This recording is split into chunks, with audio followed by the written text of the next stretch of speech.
আজ দিদি সুপ্রিম কোর্টে বাংলার গণতান্ত্রিক অধিকার রক্ষা করার জন্য জোরদার লড়াই করছেন। দাবি স্পষ্ট, 2026 সালের বিধানসভা নির্বাচন অবশ্যই বিদ্যমান 2025 সালের ভোটার তালিকার ভিত্তিতে অনুষ্ঠিত হতে হবে। কোনো রকম ইচ্ছাকৃত বাদ দেওয়া যাবে না। তথাকথিত লজিক্যাল ডিসক্রিপেন্সি, যেমন বানানের ভিন্নতা বা নামের অমিল, এগুলোকে শুনানি বা হেনস্থার কারণ করা চলবে না। এই ধরনের সমস্ত ঘটনা স্বচ্ছতার সঙ্গে আপলোড করতে হবে সিইও এবং ডিইও এর ওয়েবসাইটে। আধারকে পরিচয়ের বৈধ প্রমাণ হিসেবে গ্রহণ করতে হবে সমস্ত লজিক্যাল ডিসক্রিপেন্সি কেসের ক্ষেত্রে।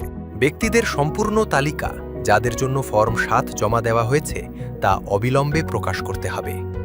এবং পশ্চিমবঙ্গে ৮৩০০ মাইক্রো অবজারভার অন্যায়ভাবে নিয়োগ করেছে তাদের অবশ্যই প্রত্যাহার করতে হবে। এই লড়াই রাজনৈতিক নয়, এই লড়াই সাংবিধানিক। এটা প্রত্যেক ভোটারের অধিকার রক্ষা করার বিষয়।